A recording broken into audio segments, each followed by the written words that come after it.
Allora, Emanuele Chinagli, capitano del gruppo Progetim Immobiliare, sembrava che potevate recuperare la partita, siete andati anche su 2-1, alla fine è arrivata la doccia fredda e lo zio Mauro Maccarese ha chiuso la partita, un'altra sconfitta, nelle ultime 5 ne avete perse 4, l'unica vittoria col CJ che era ex capolista, sembrate essere forti con le grandi e deboli con le piccole, è forse questo il grande problema del gruppo Progetim?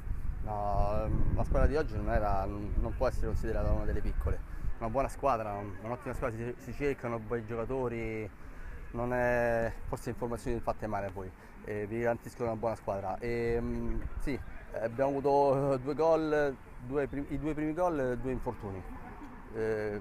Purtroppo sbagli nostri, loro ci penalizzano subito, noi non riusciamo subito a recuperare e così è il calcio, purtroppo. Allora a questo punto rimanete in ultima posizione, 10 punti in classifica, la salvezza comunque è ancora alla vostra portata perché nelle ultime posizioni la classifica è corta, dove pensate di poter far punti per riuscire a salvarvi?